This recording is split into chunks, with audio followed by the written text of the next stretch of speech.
Ceci est un livre audio autogénéré par Google. Livre, Le Château des Carpates. Par Jules Verne. Chapitre 1. Cette histoire n'est pas fantastique, elle n'est que romanesque. Faut-il en conclure qu'elle ne soit pas vraie, étant donné son invraisemblance? Ce serait une erreur. Nous sommes d'un temps où tout arrive. On a presque le droit de dire où tout est arrivé. Si notre récit n'est point vraisemblable aujourd'hui, il peut l'être demain, grâce aux ressources scientifiques qui sont le lot de l'avenir, et personne ne s'aviserait de le mettre au rang des légendes. D'ailleurs, il ne se crée plus de légendes au déclin de ce pratique et positif XIXe siècle, ni en Bretagne, la contrée des farouches Korrigans, ni en Écosse, la terre des brownies et des gnomes, ni en Norvège, la patrie des Ases, des Elfes, des Sylphes et des Valkyries, ni même en Transylvanie, où le cadre des Carpates se prête si naturellement à toutes les évocations psychagogiques. Cependant, il convient de noter que le pays transylvain est encore très attaché aux superstitions des premiers âges. Ces provinces de l'extrême Europe, Monsieur de Gérando les a décrites, Élisée Reclus les a visitées. Tous deux n'ont rien dit de la curieuse histoire sur laquelle repose ce roman. En ont-ils eu connaissance? Peut-être, mais ils n'auront point voulu y ajouter foi. C'est regrettable, car ils l'eussent raconté, l'un avec la précision d'un analyste, l'autre avec cette poésie instinctive dont sont empreintes ces relations de voyage. Puisque ni l'un ni l'autre ne l'ont fait, je vais essayer de le faire pour eux. Le 29 mai de cette année-là, un berger surveillait son troupeau à la lisière d'un plateau verdoyant, au pied du Retieza, qui domine une vallée fertile, boisée d'arbres à tiges droites, enrichie de belles cultures.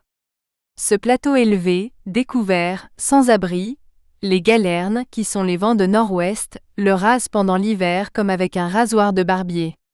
On dit alors dans le pays qu'il se fait la barbe, et parfois de très près. Ce berger n'avait rien d'arcadien dans son accoutrement, ni de bucolique dans son attitude. Ce n'était pas Daphnis, Aminta, Tityre, Lycida ou Mélibée. Le lignon ne murmurait point à ses pieds ni sabotait de gros socs de bois, c'était la Sylvalac, dont les eaux fraîches et pastorales eussent été dignes de couler à travers les méandres du roman de l'Astrée. Fric du village de Verst ainsi se nommait ce rustique patour, aussi mal tenu de sa personne que ses bêtes, bon à loger dans cette sordide crapaudière, bâtie à l'entrée du village, où ses moutons et ses porcs vivaient dans une révoltante proicrerie, seul mot, emprunté de la vieille langue, qui conviennent aux pouilleuses bergeries du comitat. L'Imanum Pecus paissait donc sous la conduite du dit Fric, Imanior IPSE. Couché sur un tertre matelassé d'herbe, il dormait d'un œil, veillant de l'autre, sa grosse pipe à la bouche, parfois sifflant ses chiens, lorsque quelques brebis s'éloignaient du pâturage, ou donnant un coup de bouquin que répercutaient les échos multiples de la montagne. Il était 4 heures après-midi.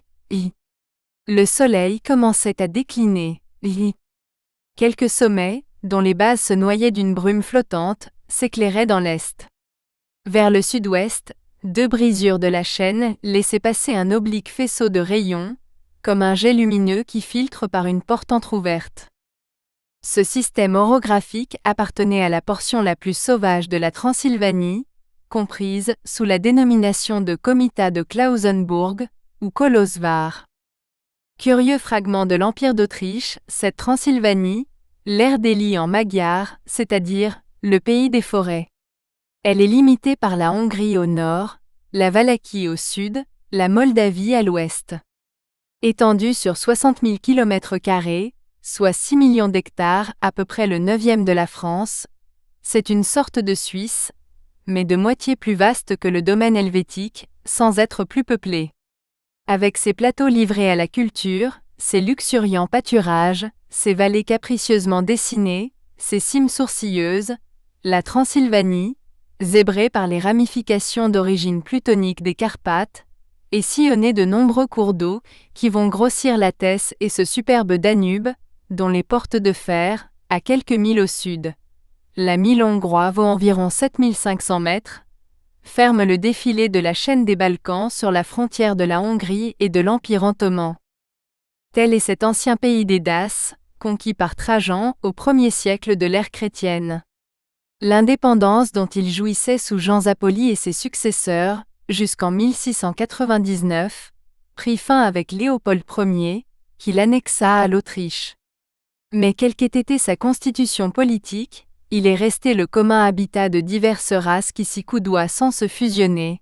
Les Valaques ou Roumains, les Hongrois, les Tziganes, les Shecklers d'origine moldave, et aussi les Saxons, que le temps et les circonstances finiront par magyariser, au profit de l'unité transylvaine.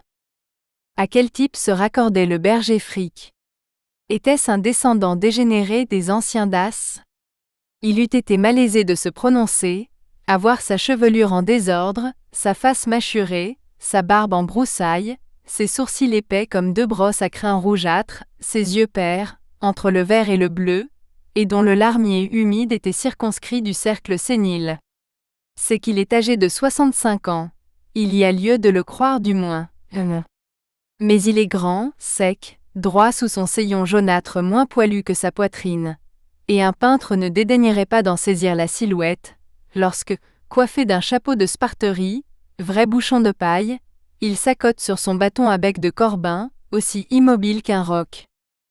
Au moment où les rayons pénétraient à travers la brisure de l'ouest, Frick se retourna. Puis, de sa main à demi fermée, il se fit un porte-vue comme il en eût fait un porte-voix pour être entendu au loin, et il regarda très attentivement. Dans l'éclaircie de l'horizon, à un bon mille, mais très amoindri par l'éloignement, se profilaient les formes d'un bur. Cet antique château occupait, sur une croupe isolée du col de Vulcane, la partie supérieure d'un plateau appelé le plateau d'Orgal. Sous le jeu d'une éclatante lumière, son relief se détachait crûment, avec cette netteté que présentent les vues stéréoscopiques. Néanmoins, il fallait que l'œil du pâtour fût doué d'une grande puissance de vision, pour distinguer quelques détails de cette masse lointaine. Soudain le voilà qui s'écrie, en hochant la tête. « Vieux bur! Vieux bur! Tu as beau te carrer sur ta base. Encore 3 ans, et tu auras cessé d'exister, puisque ton être n'a plus que 3 branches. » Ce être, planté à l'extrémité de l'un des bastions du bur, s'appliquait en noir sur le fond du ciel comme une fine découpure de papier, et c'est à peine s'il eût été visible pour tout autre que Frick à cette distance. Quant à l'explication de ces paroles du berger, qui était provoquée par une légende relative au château, elle sera donnée en son temps. Oui, répéta-t-il 3 branches. Il y en avait 4 hier, mais la 4e est tombée cette nuit. Il n'en reste que le moignon. Je n'en compte plus que 3 à l'enfourchure. Plus que 3, vieux bur, plus que 3. Lorsqu'on prend un berger par son côté idéal, l'imagination, en fait volontiers un être rêveur et contemplatif. Il s'entretient avec les planètes, il confère avec les étoiles, il lit dans le ciel. Au vrai, c'est généralement une brute ignorante et bouchée. Pourtant la crédulité publique lui attribue aisément le don du surnaturel. Il possède des maléfices. Suivant son humeur, il conjure les sorts ou les jette aux gens et aux bêtes, ce qui est tout un dans ce cas. Il vend des poudres sympathiques, on lui achète des filtres et des formules. Ne va-t-il pas jusqu'à rendre les sillons stériles, en y lançant des pierres enchantées, et les brebis infécondes, rien qu'en les regardant de l'œil gauche? Ces superstitions sont de tous les temps, et de tous les pays. Même au milieu des campagnes plus civilisées, on ne passe pas devant un berger, sans lui adresser quelques paroles amicales, quelques bonjours significatifs, en le saluant du nom de pasteur, auquel il tient. Un coup de chapeau, cela permet d'échapper aux malignes influences, et sur les chemins de la Transylvanie, où ne s'y épargne pas plus qu'ailleurs. Frick était regardé comme un sorcier, un évocateur d'apparitions fantastiques. À entendre celui-ci, les vampires et les striges lui obéissaient.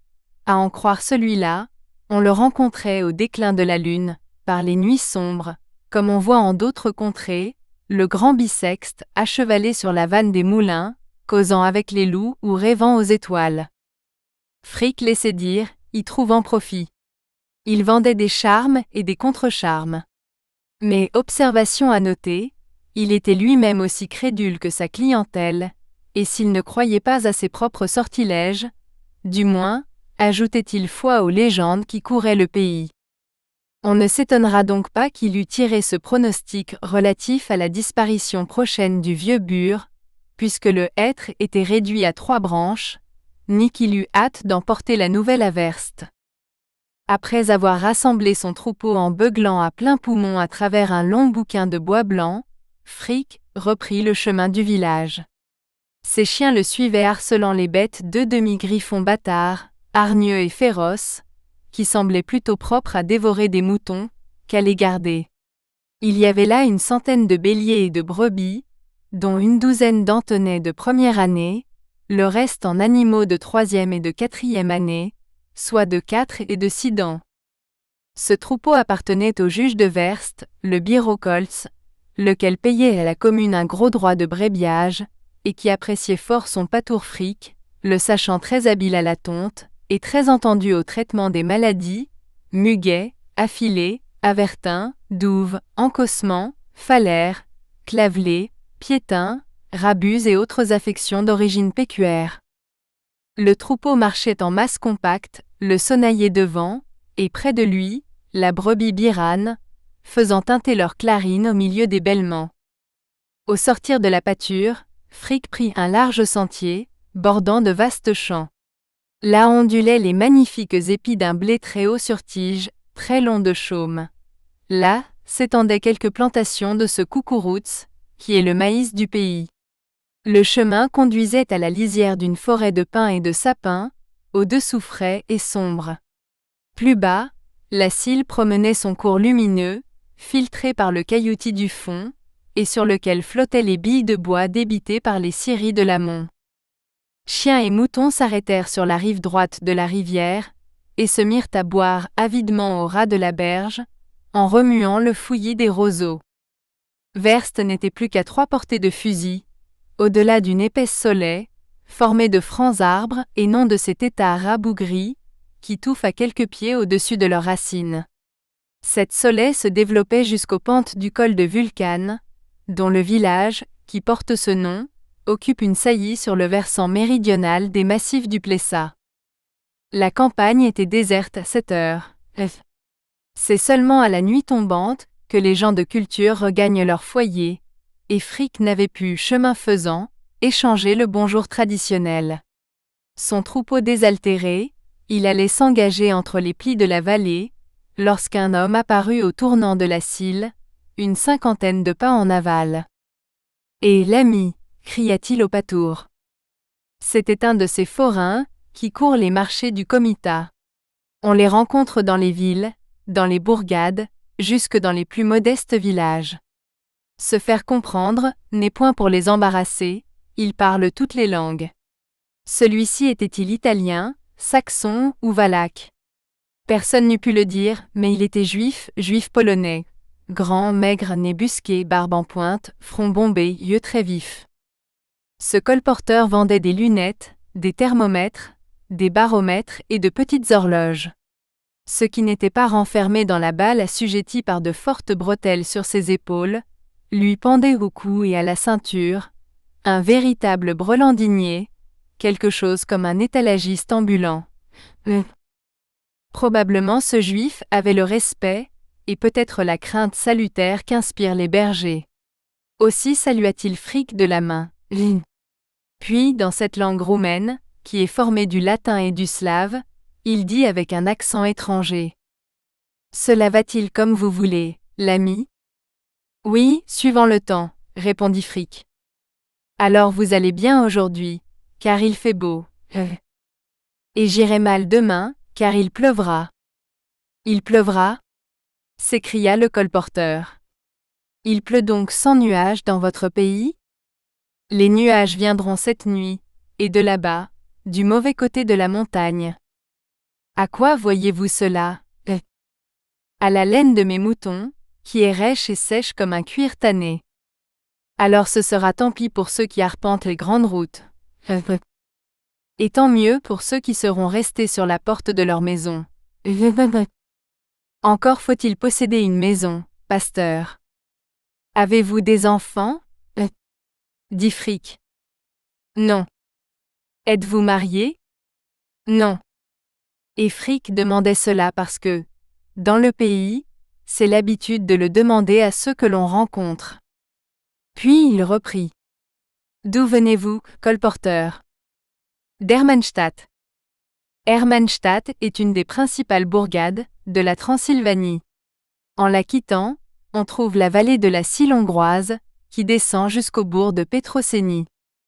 Et vous allez à Kolozsvár. Pour arriver à Kolozsvár, il suffit de remonter dans la direction de la vallée du Maros, puis, par Karlsburg, en suivant les premières assises des monts de Bihar, on atteint la capitale du comitat. Un chemin d'une vingtaine de milles, environ 150 km. Au plus. En vérité, ces marchands de thermomètres, baromètres et patraques, évoquent toujours l'idée d'être à part, d'une allure quelque peu hoffmanesque. Cela tient à leur métier. Ils vendent le temps sous toutes ses formes, celui qui s'écoule, celui qu'il fait, celui qu'il fera, comme d'autres porte-balles vendent des paniers, des tricots ou des cotonnades. On dirait qu'ils sont les commis voyageurs de la maison Saturne et compagnie, à l'enseigne du sablier d'or. Et sans doute, ce fut l'effet que le Juif produisit sur Frick, lequel regardait non sans étonnement cet étalage d'objets, nouveaux pour lui, dont il ne connaissait pas la destination. Et colporteur, demanda-t-il en allongeant le bras, à quoi sert ce bric-à-brac, qui cliquait à votre ceinture comme les os d'un vieux pendu? Ça, c'est des choses de valeur, répondit le forain, des choses utiles à tout le monde. À tout le monde, s'écria Frick en clignant de l'œil, même à des bergers? Même à des bergers. Et cette mécanique? Cette mécanique, répondit le Juif en faisant sautiller un thermomètre entre ses mains, elle vous apprend s'il fait chaud ou s'il fait froid. Et l'ami, je le sais de reste, quand je sue sous mon seillon, ou quand je grelotte sous ma houppelande. Évidemment, cela devait suffire à un patour, qui ne s'inquiétait guère des pourquoi de la science. Et cette grosse patraque avec son aiguille? Reprit-il, en désignant un baromètre anéroïde. Ce n'est point une patraque, c'est un instrument qui vous dit s'il fera beau demain ou s'il pleuvra. Vrai? Vrai. Bon, répliqua Frick, je n'en voudrais point quand ça ne coûterait qu'un kreutzer. Rien qu'à voir les nuages traîner dans la montagne, ou courir au-dessus des plus hauts pics. Est-ce que je ne sais pas le temps, 24 heures à l'avance? Tenez, vous voyez cette brumaille qui semble sourdre du sol?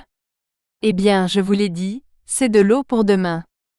En réalité, le berger Frick, grand observateur du temps, pouvait se passer d'un baromètre. Je ne vous demanderai pas s'il vous faut une horloge. Reprit le colporteur. Une horloge? J'en ai une qui marche toute seule, et qui se balance sur ma tête. C'est le soleil de là-haut. Voyez-vous, l'ami, lorsqu'il s'arrête sur la pointe du Rodouk, c'est qu'il est midi, et lorsqu'il regarde à travers le trou d'Eggelt, c'est qu'il est 6 heures. Mes moutons le savent aussi bien que moi, mes chiens comme mes moutons. Gardez donc vos patraques. Allons, répondit le colporteur, si je n'avais pas d'autres clients que les patours, j'aurais de la peine à faire fortune. Ainsi, vous n'avez besoin de rien? Pas même de rien. Du reste, toute cette marchandise à bas prix était de fabrication très médiocre, les baromètres ne s'accordant pas sur le variable ou le beau fixe, les aiguilles des horloges marquant des heures trop longues ou des minutes trop courtes, enfin de la pure camelote. Le berger s'en doutait peut-être, et n'inclinait guère à se poser en acheteur. Toutefois, au moment où il allait reprendre son bâton, le voilà qui secoue une sorte de tube, suspendu à la bretelle du colporteur, en disant « À quoi sert ce tuyau que vous avez là? Ce tuyau n'est pas un tuyau. Est-ce donc un gueulard? » Et le berger entendait par là une sorte de vieux pistolet à canon évasé. « Non, dit le Juif, c'est une lunette. » C'était une de ces lunettes communes, qui grossissent 5 à 6 fois les objets, ou les rapprochent d'autant, ce qui produit le même résultat. Frick avait détaché l'instrument, il le regardait, il le maniait, il le retournait bout pour bout, il en faisait glisser l'un sur l'autre les cylindres. Puis, hochant la tête, une lunette ? dit-il. Oui, pasteur, une fameuse encore, et qui vous allonge joliment la vue. Oh! J'ai de bons yeux, l'ami. Quand le temps est clair, j'aperçois les dernières roches jusqu'à la tête du Rothieusat, et les derniers arbres au fond des défilés du Vulcan. Sans cligner ? Sans cligner. C'est la rosée qui me vaut ça, lorsque je dors du soir au matin à la belle étoile. Voilà qui vous nettoie proprement la prunelle. Quoi, la rosée ? répondit le colporteur. Elle rendrait plutôt aveugle. Pas les bergers. Soit. Mais si vous avez de bons yeux, les miens sont encore meilleurs, lorsque je les mets au bout de ma lunette. Ce serait à voir. Voyez en y mettant les vôtres. Moi ? Essayez, oui. Ça ne me coûtera rien, hein ? demanda Frick, très méfiant de sa nature. Rien, à moins que vous ne vous décidiez à m'acheter la mécanique. Bien rassuré à cet égard, Frick prit la lunette, dont les tubes furent ajustés par le colporteur. Puis, ayant fermé l'œil gauche, il appliqua l'oculaire à son œil droit. Tout d'abord, il regarda dans la direction du col de Vulcan, en remontant vers le Plessa. Cela fait, il abaissa l'instrument, et le braqua vers le village de Werst. Et, dit-il, c'est pourtant vrai. Ça porte plus loin que mes yeux. Voilà la grande rue, je reconnais les gens. Tiens, Nic Deck, le forestier, qui revient de sa tournée, le havresac au dos, le fusil sur l'épaule. Quand je vous le disais, fit observer le colporteur. Oui, oui. C'est bien Nick, reprit le berger. Et quelle est la fille qui sort de la maison de maître Coltz, en jupe rouge et en corsage noir, comme pour aller au-devant de lui? Regardez, pasteur, vous reconnaîtrez la fille aussi bien que le garçon. Et oui, c'est Miriota, la belle Miriota. Ah, les amoureux, les amoureux. Cette fois, ils n'ont qu'à se tenir, car moi, je les tiens au bout de mon tuyau, et je ne perds pas une de leurs mignasses. Que dites-vous de ma machine, et qu'elle fait voir au loin? Pour que Frick en fût à n'avoir jamais auparavant regardé à travers une lunette, il fallait que le village de Werst méritât d'être rangé parmi les plus arriérés du comitat de Klausenburg. Et cela était, on le verra bientôt. Allons, pasteur, reprit le forain, visez encore, et plus loin que Werst. Le village est trop près de nous, visez au-delà, bien au-delà, vous dis-je. Et ça ne me coûtera pas davantage, Pas davantage. Bon, je cherche du côté de la Sile hongroise. Oui, voilà le clocher de Livatzel. Je le reconnais à sa croix qui est manchotte d'un bras. Et au-delà, dans la vallée, entre les sapins, j'aperçois le clocher de Petrocénie, avec son coq de fer blanc, dont le bec est ouvert, comme s'il allait appeler ses poulettes. Et là-bas, cette tour qui pointe au milieu des arbres. Ce doit être la tour de Petria. Mais j'y pense, colporteur. Attendez donc, puisque c'est toujours le même prix. Toujours, pasteur. Frick venait de se tourner vers le plateau d'Orgal. Puis, du bout de la lunette, il suivait le rideau des forêts assombries sur les pentes du Plessa, et le champ de l'objectif encadra la lointaine silhouette du Bur. Oui, s'écria-t-il, la 4e branche est à terre. J'avais bien vu. Et personne n'ira la ramasser, pour en faire une belle flambaison de la Saint-Jean. Non, personne, pas même moi. Ce serait risquer son corps et son âme. Mais ne vous mettez point en peine. Il y a quelqu'un qui saura bien la fourrer cette nuit, au milieu de son feu d'enfer. C'est le Shor. Le Shor, ainsi s'appelle le diable, quand il est évoqué dans les conversations du pays. Peut-être le Juif allait-il demander l'explication de ces paroles incompréhensibles pour qui n'était pas du village de Werst ou des environs, lorsque Frick s'écria, d'une voix où l'effroi se mêlait à la surprise. Qu'est-ce donc cette brume qui s'échappe du donjon? Est-ce une brume? Non. On dirait une fumée. Ce n'est pas possible. Depuis des années et des années, les cheminées du Bur ne fument plus. Si vous voyez de la fumée là-bas, pasteur, c'est qu'il y a de la fumée. Non, colporteur, non. C'est le verre de votre machine qui se brouille. Essuyez-le. Et quand je l'essuierai? Frick retourna sa lunette, et après en avoir frotté les verres avec sa manche, il la remit à son œil. C'était bien une fumée, qui se déroulait à la pointe du donjon.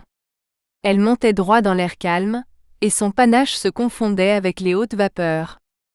Frick, immobile, ne parlait plus. Toute son attention se concentrait sur le Bur, que l'ombre ascendante commençait à gagner au niveau du plateau d'Orgal. Soudain, il rabaissa la lunette, et portant la main au bissac qui pendait sous son sayon. « Combien votre tuyau ?» demanda-t-il. « 1 florin et demi, environ 3 francs 60, répondit le colporteur. Et il aurait cédé sa lunette même au prix d'1 florin, pour peu que Frick eût manifesté l'intention de la marchander. Mais le berger ne broncha pas. Visiblement sous l'empire d'une stupéfaction aussi brusque qu'inexplicable, il plongea la main au fond de son bissac, et en retira l'argent. « C'est pour votre compte que vous achetez cette lunette, demanda le colporteur. « Non, pour mon maître le juge Koltz. »« Alors il vous remboursera. »« Oui, les 2 florins qu'elle me coûte. »« Comment, les 2 florins ? » ?»« Et sans doute. »« Là-dessus, bonsoir, l'ami. »« Bonsoir, pasteur. » Et Frick, sifflant ses chiens, poussant son troupeau, remonta rapidement dans la direction de Werst. Le Juif, le regardant s'en aller, hocha la tête, comme s'il avait eu affaire à quelque fou. « Si j'avais su, murmura-t-il, je la lui aurais vendue plus cher, ma lunette. » Puis, quand il eut rajusté son étalage à sa ceinture et sur ses épaules, il prit la direction de Karlsburg, en redescendant la rive droite de la Sille. Où allait-il? Peu importe. Il ne fait que passer dans ce récit. On ne le reverra plus. Fin du chapitre. Chapitre 2. Qu'il s'agisse de roches entassées par la nature aux époques géologiques, après les dernières convulsions du sol, ou de constructions dues à la main de l'homme, sur lesquelles a passé le souffle du temps, l'aspect est à peu près semblable, lorsqu'on les observe à quelques milles de distance. Ce qui est pierre brute et ce qui a été pierre travaillée, tout cela se confond aisément. De loin, même couleur, même linéament, même déviation des lignes dans la perspective, même uniformité de teinte sous la patine grisâtre des siècles. Il en était ainsi du Bur, autrement dit, du château des Carpates. En reconnaître les formes indécises sur ce plateau d'Orgal, qu'il couronne à la gauche du col de Vulcan, n'eût pas été possible. Il ne se détache point en relief de l'arrière-plan des montagnes. Ce que l'on est tenté de prendre pour un donjon, n'est peut-être qu'un morne pierreux. Qui le regarde croit apercevoir les créneaux d'une courtine, où il n'y a peut-être qu'une crête rocheuse. Cet ensemble est vague, flottant, incertain. Aussi, à en croire divers touristes, le château des Carpates n'existe-t-il que dans l'imagination des gens du comitat. Évidemment, le moyen le plus simple de s'en assurer serait de faire prix avec un guide de Vulcan ou de Werst, de remonter le défilé, de gravir la croupe, de visiter l'ensemble de ses constructions. Seulement un guide, c'est encore moins commode à trouver que le chemin qui mène au Bur. En ce pays des 2 Sils, personne ne consentirait à conduire lui voyageur, et pour n'importe quelle rémunération, au château des Carpates. Quoi qu'il en soit, voici ce qu'on aurait pu apercevoir de cette antique demeure dans le champ d'une lunette, plus puissante et mieux centrée que l'instrument de pacotille, acheté par le berger Frick pour le compte de maître Koltz. À 800 ou 900 pieds en arrière du col de Vulcan, une enceinte, couleur de grès, lambrissé d'un fouillis de plantes lapidaires, et qui s'arrondit sur une périphérie de 4 à 500 toises, en épousant les dénivellations du plateau, à chaque extrémité. Nous espérons que vous avez apprécié cet aperçu. Pour continuer à écouter ce livre audio sur Google Play Livres, utilisez le lien dans la description de la vidéo.